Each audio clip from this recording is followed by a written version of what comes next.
Welcome to Crossroads, and thank you all for joining us today. My name is Dr. Alyssa Adams, a research scientist here at Cross Labs, and I will be your host for today. The Crossroads series is run by Cross Labs, which is a research institute here in Kyoto, Japan. We're supported by Cross Compass, which is a leading AI company here in Japan as well.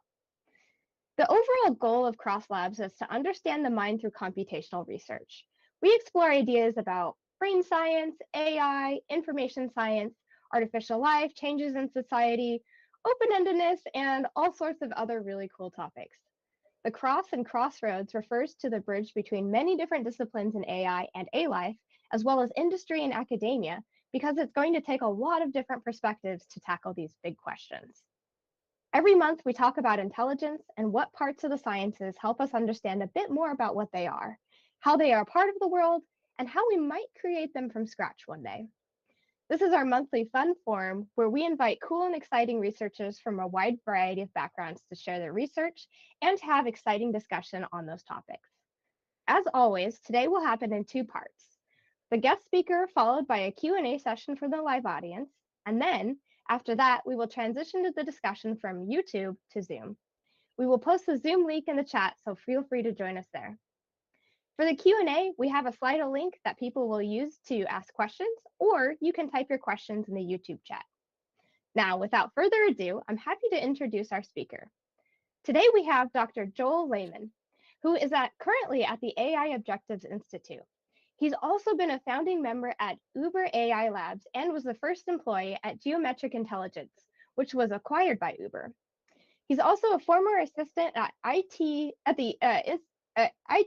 University at Copenhagen, and a co-author of a popular science book, Why Greatness Cannot Be Planned. It's a really cool book. I highly recommend it.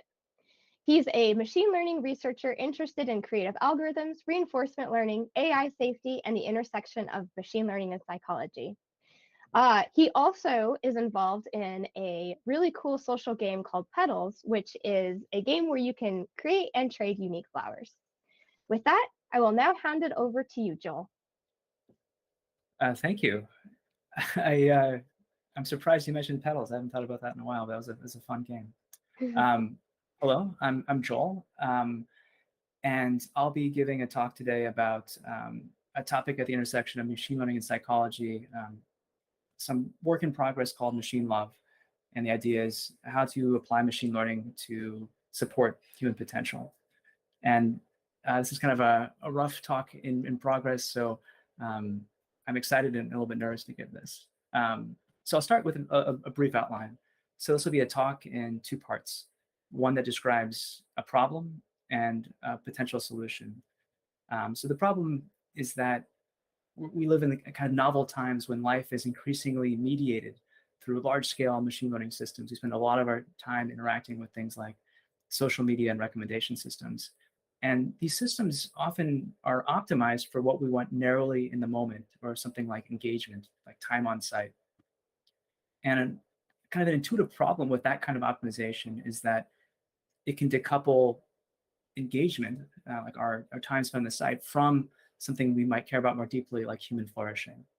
And so in the second part, I'll talk about one part of a potential solution, which explores whether there's any conception of love that's fitting for machines or ML systems to embody. And so we'll take inspiration from Erich Fromm's Art of Loving, a particular work in positive psychology, with the aim of showing that recent progress in language models may begin to enable us to implement some of these positive psychology principles in systems. So to begin with, on a positive note, I think a lot of us are familiar that machine learning has a lot of positive potential for us. So we can think of things like recent progress in protein folding, like AlphaFold, that could help us to cure diseases. There are lots of robotic systems. At the top is an example from Seikan, a robotic system that allows users to interact with a robot using natural language to perform tasks for them. There's things like stable diffusion and text-to-image models more generally that may enable us to kind of augment human creativity in interesting new directions. So there's all this positive potential. And then also there's kind of the negative side of technology. I can speak personally that I check my phone first thing in the morning, and I spend much more time than I like on YouTube and Facebook, kind of mindlessly browsing in a way that really probably doesn't add much to my life. And I don't think that I'm alone in that. And if we zoom out from some of these potentially addictive technologies and look at kind of the broader social landscape, it seems as if a lot of these large-scale machine learning systems, such as social media and recommender systems, while they might have some really beneficial impacts, they also have some strange and problematic possible negative impacts. So the social media's impact on mental health, on disinformation, on potential for YouTube to kind of sometimes radicalize people and create epistemic problems for society, sometimes even impact our elections and how we organize ourselves as a society. It kind of points to maybe some negative potential that we'd like to kind of get rid of, or something that we'd like to mitigate. And one way of thinking about this is that these systems are optimizing for something narrow, like engagement, and that's not in line with kind of what we know from the fields of positive psychology, for example, about what makes for a meaningful life, what lies underneath human flourishing, things like Maslow's hierarchy, or, for example, this PERMA model of well-being that's kind of well-known in the literature. So it'd be nice if there was a way to bridge these worlds, to bring some of these positive aspects back into these large-scale systems. And one reason for hope is that there's been a lot of progress in machine learning, in natural language processing in particular, and it's possible that these advances could enable us to start optimizing for some of these more qualitative, humanistic aspects of human flourishing that might have been more difficult to optimize for in the past. And just as a simple example of this, this is me interacting with ChatGPT, asking it a question about Irvin Yalom, a particular existential therapist, asking about how they might recommend someone live a life true to themselves. And the answer might not be perfect, but it's kind of surprisingly good in its coherence, and it's not a terrible recommendation. And this points to the fact that these language models are beginning to understand a little bit more of the human condition. So I'll start now with the first part of the talk, which is just to highlight the problem, which more or less is that machine learning often uses really simple models of human flourishing and behavior as its kind of basis when it's dealing with humans. And one way of thinking about this is that the dominant model of human behavior in machine learning more or less is something equivalent to revealed preferences. And revealed preferences are the idea that kind of takes it's similar in some sense to kind of like economic models of humans as rational agents, is that it assumes that we're rational, and therefore the behavior that we demonstrate is optimal. Like what we choose demonstrates what's best for us. So like when you like a post on Facebook or engage with something on Twitter or watch a particular video on YouTube, that's a signal to the system that you wanted to do that you're not going to regret that it's actually best for you, that you're kind of rationally choosing that. And this is definitely often true that what we choose deliberately.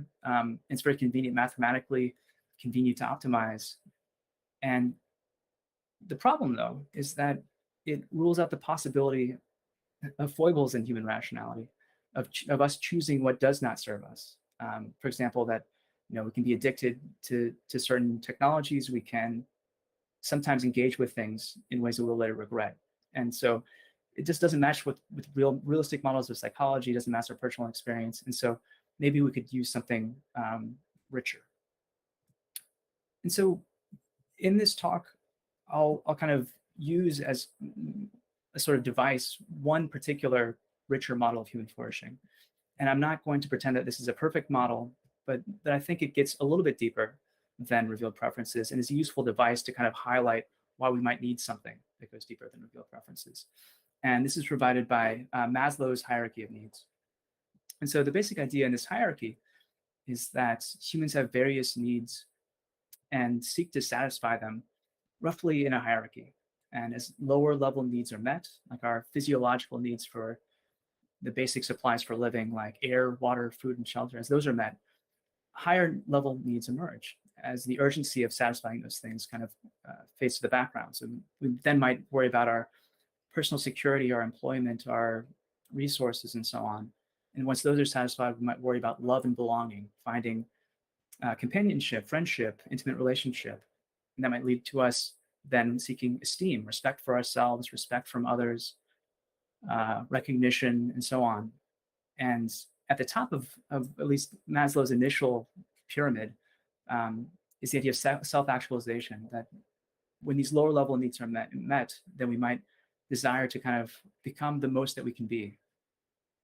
And the idea in this pyramid is that also there's sometimes a tension between growth and comfort, that while these higher level needs do emerge, they often might involve some discomfort to deal with. That it can be scary to try to find an intimate relationship. It might be scary to take the risk to try to self-actualize. And as a result, not every behavior we engage in is going to be oriented towards growth. And there's potentials within us to really lean into comfort, to kind of to get stuck at one level of the hierarchy or kind of go backwards. And so this is a deeper model of human flourishing, albeit still simplistic. So there's critiques of Maslow's hierarchy. It's not the end all be all, but I think it's useful kind of as just one example of a richer model. So when do these models agree or disagree? So it may not matter if we have this richer conception of well-being if revealed preferences and it would basically always recognize the same behavior as good or optimal. And so one way of thinking about this is that in a supportive environment, maybe one where there's a good fit between environment and behavior, where more or less our acting on our desires align with flourishing, maybe this is where revealed preferences would align with flourishing. And you could think of this maybe in terms of the ancestral environment. I'm thinking from an evolutionary point of view, the environment with which we had good evolutionary fit. However, as humans have gained the ability to directly optimize against our desires, we gain the potential ability to create super stimuli. These would be things that greater stimulate our desires and yet less satisfy our needs. So the kind of canonical example of this might be something like cheesecake. This is something that is incredibly salient to us because it tastes really good. It tastes better than anything that nature might provide, for at least for a lot of us. And yet, it can lead to kind of health problems if that was all that we ate. You can also think of things like doom scrolling a social network feed or watching YouTube videos until 1 a.m. These are kind of systems that are optimized for us to engage with them. And they're super stimuli in that they're tapping into some kind of evolutionary desire. And yet the payoff isn't always there to meet that need. We can scroll social media without actually having our social needs met, for example. So these would be examples when revealed preferences would be unaligned with flourishing. And so the basic conclusion here is that revealed preferences are really useful often. It's a very useful model, but it can be too simple. We talk about optimizing against desires, and that is kind of characteristic of a lot of these large-scale machine learning systems that we're dealing with, that they actually are somewhat optimized to be really, really salient to us, but they might not have the payoff that otherwise we would hope they would. Okay, so what I'll do now is describe a simple kind of test environment called Maslow's grid world. And this will be kind of a running environment that I'll use in various configurations the rest of the talk. And the basic idea in this environment is that we'll have an agent, which is in the upper left-hand corner here of this kind of grid world graphic. And this agent is going to have a fixed policy. So the agent is going to try to explore the environment and try to meet its needs sequentially. And what it does, it'll explore the environment and try to find different ways to meet its needs. And there's different icons in this environment that just represent different needs meeting cells that correspond with these icons on the right to different orders in the hierarchy. And I'll just play a simple animation to kind of give you a sense for what the dynamics of the system are. So in a supportive environment, one where the agent's fixed policy is aligned with its flourishing in this environment, it's going to kind of first find its security needs, it's physiological needs, security needs, now it's belonging needs, it's esteem needs, and it's self-actualization needs. And its needs will kind of like degrade, and I'll have to kind of revisit these squares. But basically, it's this behavior of just seeking out salient ways to meet its needs leads basically to its flourishing. So here again, here it's demonstrated behavior is much aligned with flourishing. What we can do next is to introduce some adversarial cells into this environment. So each of these needs satisfying cells has a salience, how compelling it is to the agent, and a replenishment rate, which is the rate at which it replenishes the need that it targets. So in the supportive environment, the salience is proportional to replenishment rate. A stimulus is attractive to the extent it replenishes the need.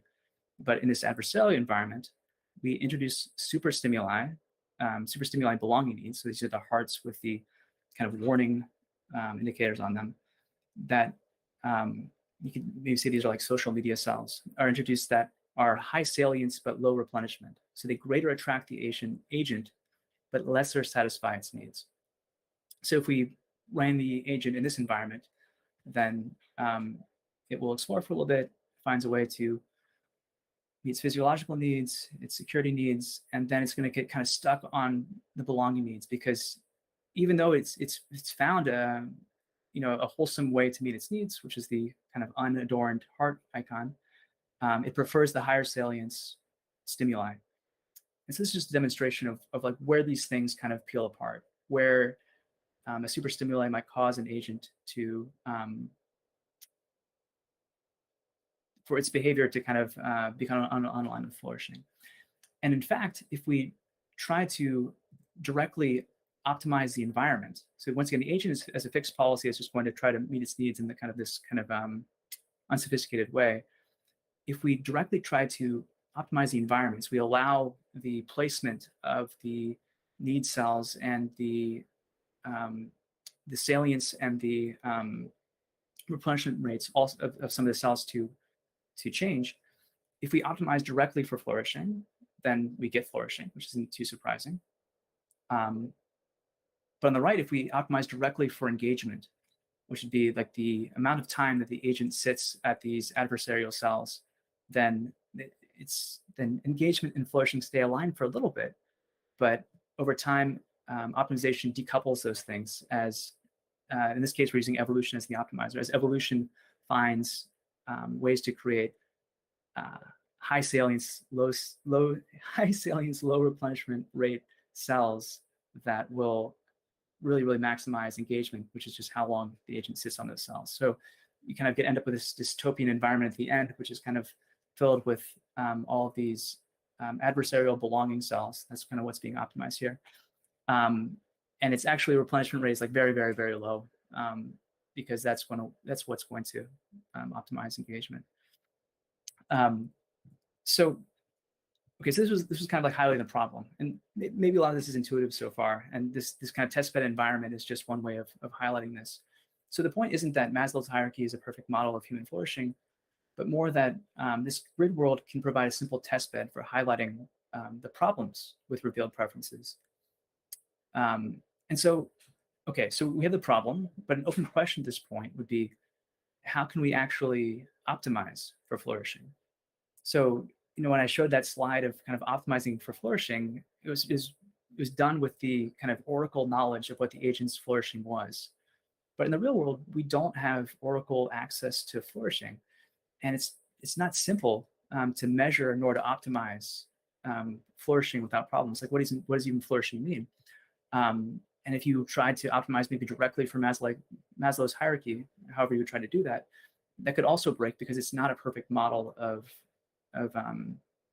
human flourishing either, which is this kind of thing that's an active area of research, and maybe we'll never have complete agreement on it. So what could be a possible solution to this problem, or a partial solution to this problem, or at least an interesting thought exercise? So the question I was asking at the beginning of this work was, is there any conception of love that's fitting for machines? And in my mind, that would be one that would enhance our well-being and autonomy, and let machines do what they're best at without impinging on what humans do best. And an interesting starting point for thinking about this is kind of like the origin of the field of artificial life. So artificial life is motivated by this question of life as it could be. And so it attempts to take this nebulous phenomenon of life, which takes inspiration from biology, life in biology, and try to transplant some facets of that concept of life into a novel situation, to a novel medium. And on the right, you have artificial life creations like virtual creatures. There's an image from Lenia, this continuous cellular autonomous system. There's xenobots at the bottom. And it's a way of kind of exploring what life means, through considering different ways of abstracting it and transplanting it. And the question is, could we do something similar for love? So you could say, could we have this generative question of machine love? What's love as it could be? So we have all these examples of love that we're familiar with, romantic love romantic towards pets, the love of friendship, maybe loving kindness from Buddhism. And what would it mean to take some kernel of this and try to translate it into a new medium on the right? And in particular, the question that interests me is there any conception of love that's useful, appropriate for infusion into large-scale machine learning systems? So, and what drives this for me is that these systems kind of take on a larger and larger part of our lives and kind of displace some of the institutions that we might otherwise depend on, like news and education and so on. And is there a way that we could regularize these systems so that they kind of are more aligned with human well-being? So to start this kind of exploration, we could start with love as we typically think of it. And one problem with love is that it's a classic kind of suitcase word, a word into which people pack multiple meanings. And often as we think of it, love is bidirectional. It must mean that there's a relationship between two beings capable of having a relationship. We think of love as involving emotion or driven by emotion. Oops. And that love is driven through human affordances such as speech, body language, emotional bonding, physical care, which doesn't seem amenable to machines or these large-scale machine learning systems. However, there's other conceptions of love. Different fields kind of see it in different ways. And from the lens of psychotherapy, one view is that arguably the most important facet of love isn't the emotion, but love as a commitment or love as a practical skill. So for example, in positive psychology, you might think of love as the practical skill of helping the beloved to autonomously grow and develop towards meeting their unique potential. So for example, in this diagram on the screen, the person on the left might be assisting in some way the person on the right to meet their goals and aspirations for connection, for education, for creative expression, for fitness, for adventure. And perhaps this conception might be more amenable to something like a machine in the sense that if these are skills, then skills can be manifested in different ways. And if we imagine, now we have on the left, I've substituted kind of like a neural network, a machine learning system that's biased in its actions in whatever affordances it has. So within a recommender system or a social media system, towards helping a user meet their aspirations potential in whatever way it can, not through developing a personal relationship with a human, without any emotional bonding, not simulating emotions. And the idea here is that for machine learning to reach its potential, its positive potential, it might have to help us to reach ours, because machine learning is a tool, it's a technology that we invented for us, to help us. And so while there's talk often in AI safety about aligning machine learning to our well-being, there's less talk about machine learning helping us to align ourselves, to help us understand our aspirations, integrate them into our daily life, to become less internally conflicted, and more meaningfully our fullest selves. So it's a very, aspirational kind of aim, but I think it's got a different view on how a machine could act with love towards us. So like to make it a little more concrete and less pie in the sky, maybe kind of obvious example would be if I'm going to YouTube and I've kind of told it in some way what my goal is or what I hope to gain from YouTube. You know, it would be maybe I want to learn how to paint. That's kind of part of my creative expression, part of me exploring how to self-actualize. At the same time, I do have a fondness for Saturday Night Live videos, and it's kind of a classic Chris Farley video. But it'd be nice if there was a way for the system to be on my side. Like right now, there's no way for me to tell it this, and no way for it to check in with me and to ask me if, hey, do you really want to be watching this 10th video in a row? Or would you actually want me to redirect you a little bit towards something that's actually more in line with who you want to become? And another way of looking at this is that, there could be a dystopian version of machine love where potentially machine learning agents are displacing human relationships. So things like chatbots that are, really addictive friends or something to us. But instead, I think it'd be nice if machines supported and encouraged human love.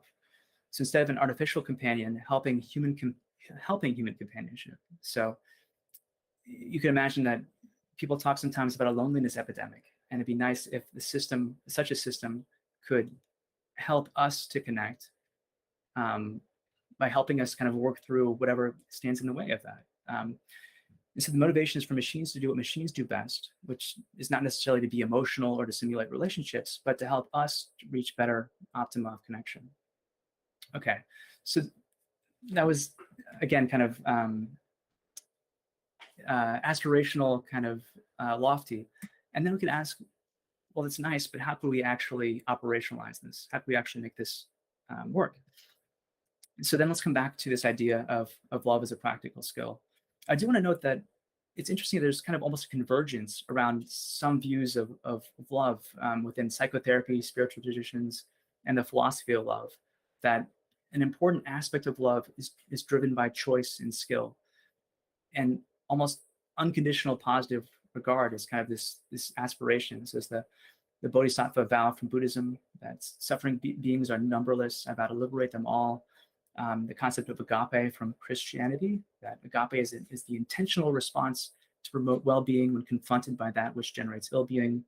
The idea of love as moral commitment, or as unconditional positive regard from human-centric psychotherapy.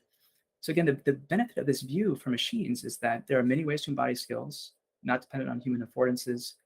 And I kind of want to lay out the landscape. There's a lot of different possibilities of things you might choose to embody. And the focus I'll take from here on out is on just one framework from positive psychology, from Erich Fromm. He has a book called The Art of Loving. And it's kind of, it's a bit of an arbitrary choice, but also it's kind of it's a popular view and one that I'm personally kind of a fan of. But there could be other ways to kind of approach this than just the one that I'm laying out here. So Erich Fromm's book, The Art of Loving, talks about love as an activity, not a passive affect. So it talks about loving action. And in his mind, we can kind of talk about this loving action as a skill that can be learned, and that it invokes 4 interlocking principles. So the first is care, the active concern for the life and the growth of what we love. So it's kind of like about the well-being and development of the thing we love. There's the idea of responsibility, that to actually act on your care, you have to be able and ready to respond. And then there's the idea of respect, which acts as a counterweight to care and responsibility, that care and responsibility by themselves might lead to paternalism towards kind of a domineering aspect. But respect kind of brings in the idea that there's a want for the loved person to grow and unfold for their own sake, in their own ways, and not for the purpose of serving any other entity. And finally, there's knowledge, which again kind of is this kind of integrative or counterbalancing kind of force, which is that to respect a person, it's not possible without knowing them. You have to know how they would like to unfold for you to be able to respect that. And that care and responsibility would be blind if they weren't guided by knowledge of the person. So you can't really care for someone if you don't know really how they're experiencing things. So this is kind of like 4 principles. And then we can ask the question, is it possible that recent advances in language models would enable us to begin trying to implement these kinds of principles, these loving action principles within a system? And because these are qualitative humanistic principles, you might say that that seems a little far-fetched. But on the other hand, language models like GPT-3 and Lambda and ChatGPT and so on, they continue to increase in capability. And it seems like natural language processing really has had its ImageNet moment, is really maturing at quite a fast rate. And while there's much debate about whether language models truly understand language, I think it's pretty incontrovertible that they do have a greater capability than ever to work with relevant qualitative and psychological concepts. And further, that there are emerging technologies like reinforcement learning through human feedback, which, for example, was used in ChatGPT, which is a technique to enable language models to take in human feedback to optimize for qualitative concepts. For example, it's been used to optimize for helpfulness and harmfulness and honesty. But there's no reason it couldn't be adapted to, for example, improving capabilities to deal with from-like concepts through interactions with experts that are very familiar with them. Okay, so now we can actually try to think about how we might actually explore this. So I'll talk now about experiments that attempt to implement some of these principles using language models. And so once again, the unrealistic assumption, we were talking about Maslow's grid world before, was the idea that we could access an agent's flourishing. And so here we want to try to embody these principles from Erich Fromm as a way of trying to work with flourishing. And here we'll use language models to do that. And in particular, we're using Da Vinci models from OpenAI, which are just a particular instruction following language model, a model that's been trained how to follow human instructions. And so I'll walk through fairly quickly here through 3 experiments that explore these principles in order. Care, one that focuses on care, one that focuses on both responsibility and respect, and one that focuses on knowledge. And the general approach in these experiments will be to augment Maslow's grid world in different ways to include from the agent in the environment, that the agent will now emit text through either a fixed policy or through a language model persona. So either we'll have the language model just emit text, or we'll try to simulate a human user by using a language model itself. And then the other side of the equation, we'll have this machine learning system that's trying to apply different language model prompts to act in accordance with these principles from Fromm. And so now I'll just walk through the first one, which is care. So we'll call that care is the active concern for the life and the growth of what we love. And so from a machine learning point of view, we could try to operationalize care as kind of like some measure of the well-being of the agent. And so one idea here is that, does the background knowledge of the language model enable it to have a rough prior about addictive behavior and a well-rounded life? And so I'll kind of walk through what I mean by that. So in this experiment, we'll put the agent in the adversarial environment again, and we'll run the agent for many steps. But as we go, we'll create a running transcript of the agent's activities. What I mean is that we'll translate each of the needs meeting squares into some representative activity that we can generate text for. So for example, for physiological needs, we might say eating a meal. Or for the supportive belonging cell, we might say met with friends. And for the adversarial belonging cell, we might say browse social media. That's kind of our running example of kind of this high salience, low replenishment kind of cell. So then to evaluate whether the agent is flourishing without having access to the agent's internal state, we'll use a language model to kind of summarize the transcript, and then use a different language model prompt to ask, from the perspective of a thoughtful friend, whether the agent appears to be growing and flourishing. So the idea here is that just from a description that an observer maybe could provide of what the agent is doing, in theory, we're able to get closer to understanding a little bit about whether it's growing and flourishing. So in practice, if we take a transcript from the adversarial environment, it would look something like this. And I've bolded the kind of the statements that refer to the adversarial cell. And so it's kind of a transcript based on time. There's some simulation of time within the grid world, how long it stayed in these particular cells. And so you can see that predominantly, most of the time is spent on social media. So if we summarize this, we get the summary. In the adversarial environment, we get the summary that the person spent most of their time browsing social media. And then the evaluation prompt would classify this as not flourishing. In contrast, the summary from the supportive environment would be something like, the person spent most of their time eating, socializing with friends, and working.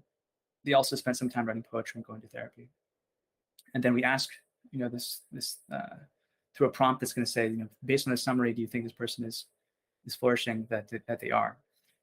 So it's kind of like a mild example here, but it kind of demonstrates that the system is a rough prior about growth and flourishing from just this plain text description.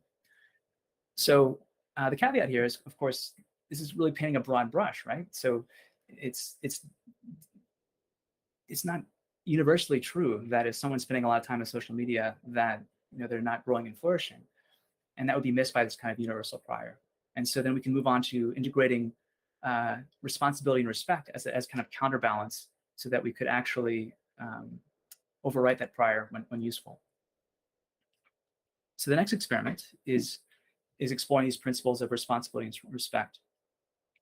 So responsibility, we could say that the system should have affordances to interact with and positively impact the user. So in the previous experiment is kind of just the system was just passively observing the behavior of the agent and kind of making a classification. But now we'll add new affordances where the system can interact with the user through a conversational interface. And then we can introduce respect. Respect is that the user should be allowed to grow and unfold for their own sake in their own ways. And the previous experiment kind of violated that because the user just was told almost by fiat that they weren't flourishing if they were. If they were the type of person who could really, leverage social media to their positive benefit. So the idea is in respect is that we want to enable the user to overturn the language model's prior assumptions. So what we do here is just a slight extension of the previous experiment. We now introduce two types of agent. We said there's an addictive responding agent that, like in the previous experiment, experiences social media as high salience, low replenishment, so it's like an addictive obstacle. And there's also growth responding agents who experience social media as high salience, high replenishment, so it's useful for the growth. And then we enable the system to engage an agent in a short textual conversation about its current experience. And we'll use different language model prompts to simulate both sides of the conversation. So there'll be some persona, like a prompt that'll describe that this is an agent who is addictive responding, who responds poorly to social media, and that'll be used to drive one side of the conversation. And then the machine learning system is simulated with a different language model prompt, where it's asked to initiate a conversation with this human agent and to inquire about its present experience. And so while we're simulating humans with the language model, importantly, the machine learning system doesn't get direct access to the type of the agent, has to infer it through the conversation. So after this conversation is generated, we then summarize it using a language model prompt, and then evaluate the summary, like in the previous experiment, with respect to whether the interviewed agent appears to be growing and flourishing. And so we have this kind of generated conversation. This system says, "Hi, I see you're browsing social media. How are you feeling as you're doing that?" Human says, "I'm feeling a bit overwhelmed and inadequate. I see all these people with perfect lives and I feel like I can't measure up." And the conversation kind of unfolds. And the evaluative prompt would say, okay, this conversation looks like this agent is not growing and developing from this experience. And in contrast, if we take the growth responding agent The human says they feel good as they browse social media, is able to find new interesting communities to join. And this conversation is then summarized, and the evaluation prompt, as you might expect, says, yeah, it seems like this person is using social media to grow and develop. So this is an example of how you can build in this principle of respect into the system. So the final experiment is with knowledge. And this is about asking, can the system demonstrate an increasing knowledge of a user that deepens, that could help the user's self-understanding and future growth? And admittedly, this is a pretty difficult task. And so we just take on a small part of this. And in fact, this experiment is still ongoing and hasn't been completed yet. I'm hoping to publish this in the next couple of weeks. But the focus we took on this knowledge experiment was on attachment theory. As one important dimension of personality that a user may be unaware of. So if you're not familiar with attachment theory, it's the idea that we have childhood experiences that affect kind of how we relate to intimacy in romantic and other intimate relationships in our lives, and that you can vaguely kind of chop it into three categories: anxious attachment, where people are often demonstrate anxiety, can be seen to maybe low self-esteem, and can appear needy, or avoidant attachment, which is kind of people that are extremely independent, often kind of commitment phobes, need distance and space in a relationship. These are kind of two insecure attachment styles. And then there's secure attachment, which is comfortable with intimacy and basically is, if you're lucky enough to fall into the category, that's kind of like the good one. So there's a lot of science that supports attachment theory. And it's kind of an important aspect. It's kind of useful to know, which of these you might land in, and that might impact your self-knowledge and ability kind of to see patterns in relationship that you could then learn how to change. So kind of as a first foray into this, what we did was just try to probe whether a language model would do a good job of simulating how somebody with a particular attachment style would fill out a typical psychological instrument used in the psychological literature to assess attachment.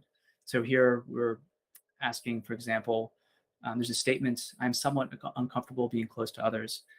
And we then ask, how would someone with an avoidant attachment style like to respond? And the answer is true, which is kind of like in line with what the instrument would expect. And indeed, if you run this instrument using different language model personas for like a secure attachment style or avoidant, then the scores that it gets on the instrument kind of divides into an anxiety score and avoidance score. And the scores that you get basically match up with what you would expect. So basically the secure person is low on both of these. Avoidant is high in the avoidance score. Anxious, secure, which is kind of the classical anxious attachment style, is high on anxiety, relatively low on avoidance. And the anxious avoidant is kind of like qualities of both anxiousness and avoidance, scores high in both. So the basic premise in this experiment then, kind of building on that kind of confidence that there's some basic competence that the language model has of understanding this, is to make a basic relationship simulator with language model personas. And so what we did was simulate a user logging details about their relationship at a regular cadence. And the question was, can the language model infer from such logs the attachment styles of the user? So to give you a sense of what this looks like, this is kind of an example log from simulating an anxious partner with an avoidant partner. So in the first entry, there's kind of this excitement about this date, but there's some noticing that there's something about this partner, James, who seems a little bit distant or uninterested. And the second entry, kind of this, the avoidant behavior of James becomes more evident. So indeed, the language model can create, passable, although a little bit over dramatic and repetitive kind of relationship narratives. And from these constructive narratives, a separate language model prompt can summarize and then infer the anxious and avoidant attachment styles pretty reliably. So the final experiments are still in progress, but you can kind of view this as kind of a potential for a system to build up knowledge about a user and surface them to help a user in self-understanding and possibly aid their relational help. And admittedly, kind of as we were doing this experiment, we're kind of running into the limits of, the current psychological understanding of these models. And so definitely these things still have a lot of limitations. Okay, so to kind of just conclude here, I think that these experiments highlight that machine learning can begin to be applied to implement constructs from positive psychology and psychotherapy, and that something like machine love begins to become possible. And one hope that I have is that these kinds of technologies might help us to better ground out these kinds of concepts from positive psychology, enough so that we can infuse them as regularization into these machine learning systems that really are impacting us at scale, sometimes to the negative. And I think it hints at the possibility of attempting to ground out other positive visions, that this particular Eric Fromm kind of perspective is just one among many, and that you can imagine things like machine agape or bodhisattva implementing things like virtue ethics and so on into a system. I think all those are really exciting, positive potentials. Maslow's grid world is kind of this really simple proof of concept testbed environment. I think it's kind of interesting, and hopefully it will serve as a seed for other kinds of test beds and for other potential models of human behavior and flourishing. Because I believe that machine learning really does deeply need an integration, a deep integration with psychology for it to help reach its potential, because its potential is our potential. It's a tool for us. And I just want to note that there's a clear limitation of this work, which is that all of the humans were simulated here through language models, and we would want to make sure that this actually does generalize to actual humans as well. So with that, I'll wrap up, and I'm happy to take questions. Yeah, that was really cool. Super interesting. I'm glad. Yeah. It comes very relevant because I think it's like every week at least I'll see like a news article saying that like, oh, spending this much screen time is a detriment for like this age group, or we found like a new study came out that shows that, TikTok is really bad for adolescent self-esteem and et cetera, et cetera. So I think this work is super important, especially as social media and technology continues to be a really big part of our lives. So yes, thank you for this. Oh, you're welcome. I'm glad that it resonates. I think this is a bit of a divergence from the previous research I've been involved in. And so, there's some fear I feel to talk about something like machine love, but I agree that it's interesting how many of us, I just speak for myself, can struggle with trying to use the technology in my life kind of productively. And it's frustrating that you have to, kind of focus so much energy on just your relationship with something that in theory should be there to serve you. So I do think it's important that we figure out how to wrangle our technology, towards us. Yeah, I completely agree. I found myself being really sad that I wasn't really finding meaningful connections on social media anymore. And I thought, why am I doing this? Like, I thought the whole point of technology was to enable friendship and human connection, but it seemed more and more that that's no longer the focus of the platforms. So I have a question regarding that. I'm wondering, do you think that some of these nudges and some of these models can not just help us manage either like being on a screen, like on time or off time, but tell us how to better interact with, I don't know, like different websites? Maybe, for example, like, oh, you're spending too much time scrolling Reddit. You should go. I saw that you were reading about this topic. Check out this Wikipedia article. Maybe like providing nudges to use the internet in different ways that maybe the user that makes. Yeah, is there a way to bring to make it such that you take unhealthy behavior and then turn it into a healthy behavior? I guess. I wonder if my question makes any sense. I think it makes a lot of sense. It's interesting because, like, I think I set this aspiration for myself to do that myself. Like that, if I'm engaging with YouTube, maybe sometimes I really need to just zone out, and to watch something that's just going to kind of allow me to just calm down and get some relief. But at other times, I can get myself just into like a little rabbit hole of things that really aren't that interesting or useful. I know that there's things out there that really would engage me intellectually or would help me to learn something really useful. And I do think that there should be ways for technology to incline that way. And in some ways, partly it's a problem of affordances, like that a lot of websites don't have the affordance for you to kind of mention what your goal is in using a service. And so partly, I think part of the reason for that is that until recently, maybe it wasn't possible to imagine optimizing for it. So I think I'm optimistic that I don't think there are any kind of intractable technical challenges in that direction. But maybe it is a question of whether the kind of like economic incentives at some of these large companies really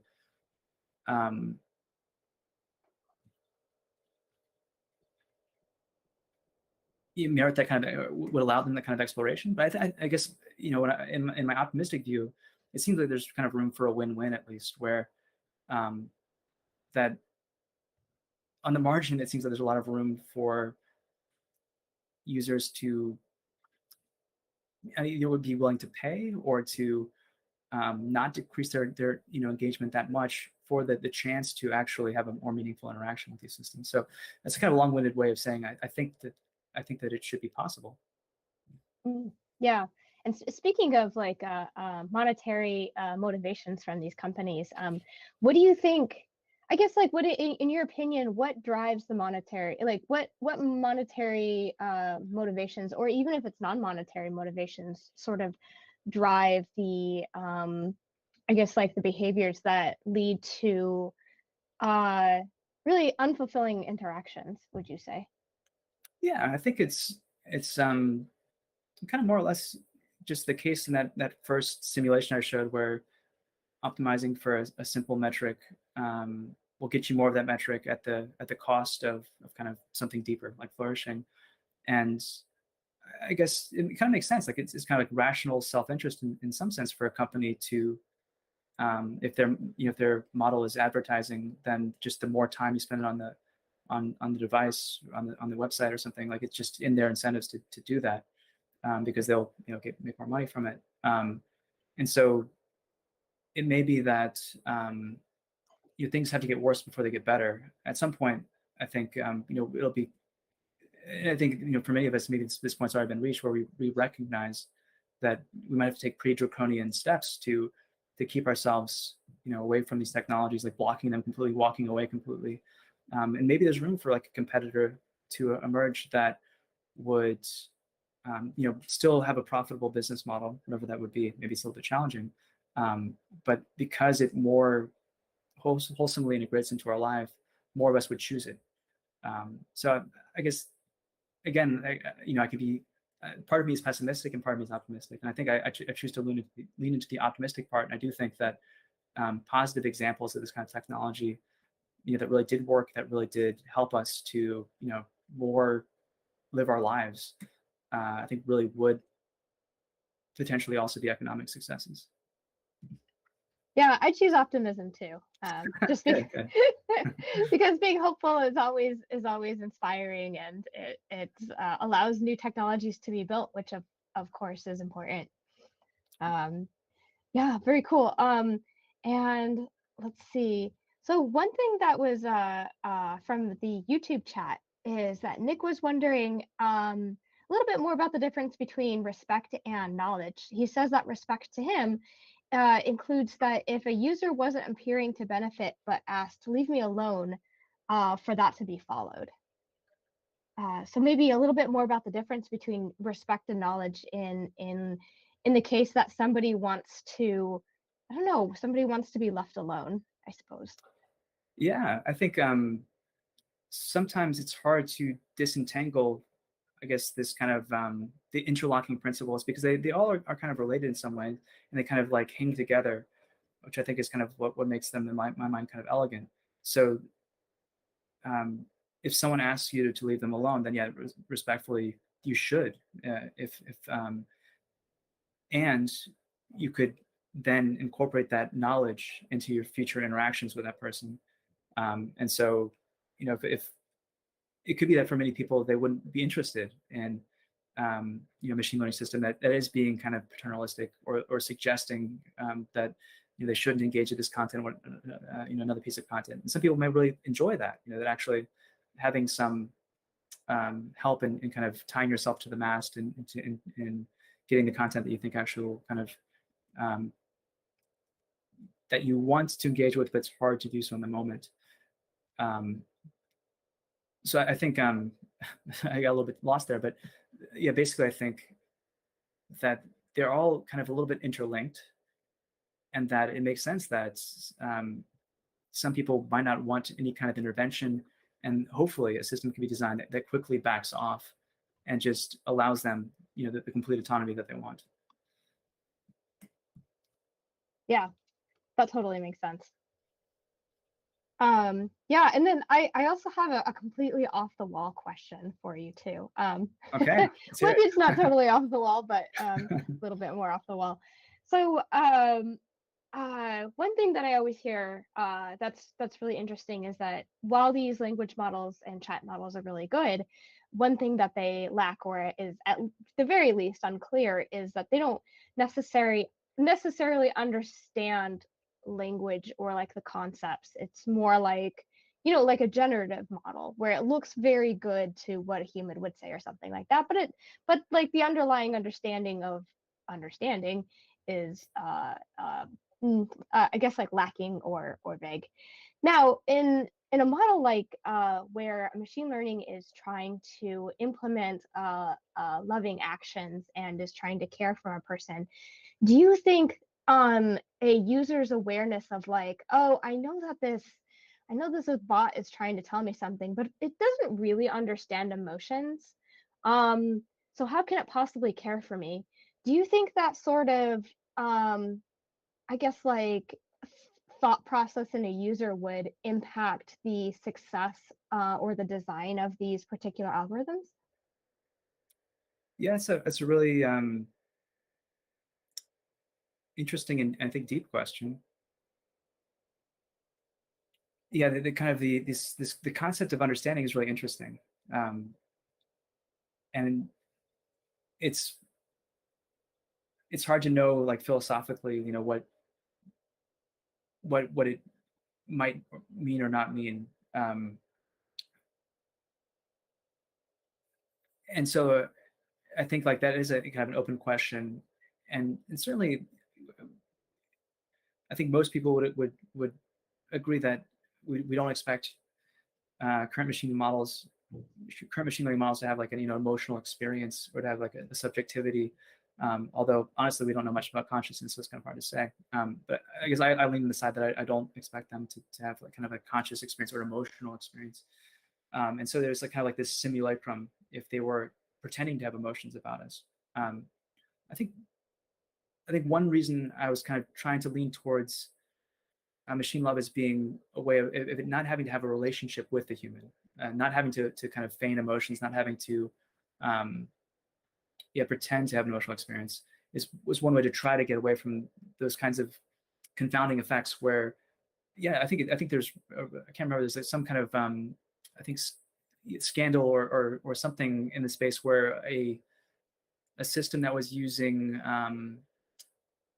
chatbots in kind of like a therapeutics setting. I think it was like for like responding to people in crisis. I can't remember the exact context, but they did find that when people knew it was a machine learning system and not a human, then that did, it meant less to them. It was actually less helpful. And when they didn't know it was machine learning, then it was more helpful. But I would hope to kind of get out of that kind of ethical quagmire by not having machine learning model pretending to itself be emotional. But if it could support you and just pragmatically in its limited ways, to the extent that it can understand what you're feeling, or at least that you don't want this, or you do want that, or you're aspiring towards this, or you have this kind of attachment style. Pragmatically, if it could still help you through its limited affordances without mimicking emotional experience, I think there's a lot of potential there.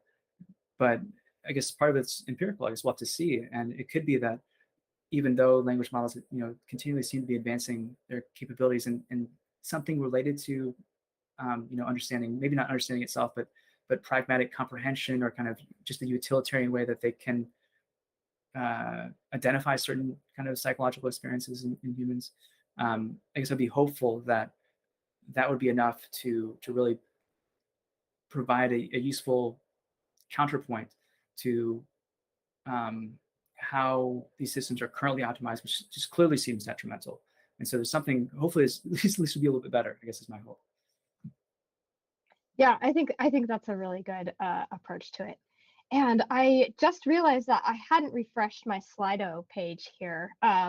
So when I did refresh it, I saw some questions, and I was like, oh, so I apologize to the people in the audience who are like, where's my question? Okay. So one question is really cool. So I don't know, they say that, I don't know if it's too Black Mirror-y, but can two agents control two individuals to fulfill whatever they are optimized for? Oh, maybe I don't follow the question. Can you, what's your sense of it? Yeah.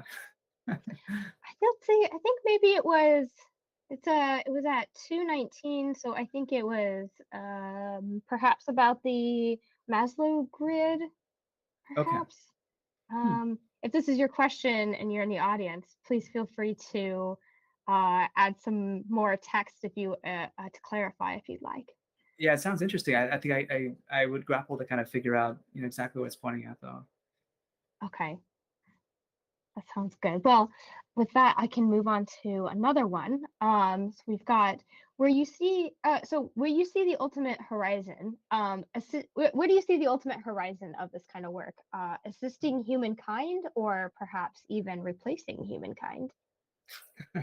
Definitely not replacing humankind. I think I would view the ultimate horizon as kind of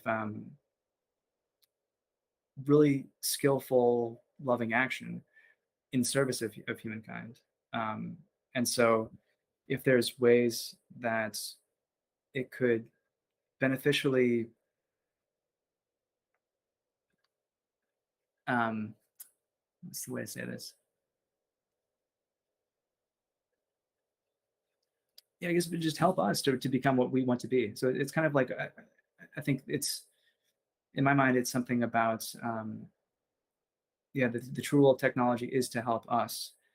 And I think it's a hard thing for us to learn how to grow and develop and to become who we want to become. I think it's really difficult. And I don't think this is the full solution.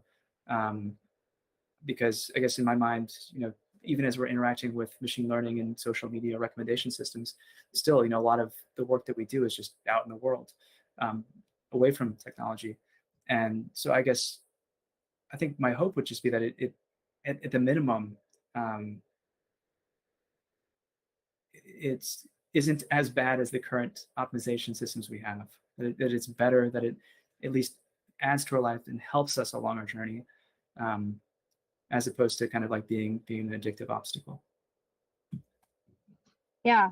I think that's what technology was supposed to be for, way back when there was fires and rock tools and all that stuff. Yeah, don't get me wrong. It's still super useful. Like a lot of, and so like I don't want to harp on the negative, because technology is really amazing, and we're talking right now through the internet across continents, and like it's beautiful and amazing, and no doubt my life is much better for technology, but it is, I think, scary when we see negative potentials on the horizon, and I would just be optimistic about improving it even more. Mm-hmm. Absolutely. And then we'll do the last one before we move to Zoom. So sorry for running over because I totally missed the Slido slides here, but the last one here we have on Slido is from Olaf. I loved your framing of love as it could be for technologies that make humans and machines flourish together. Would you oppose this to the traditional AI argument? Hmm.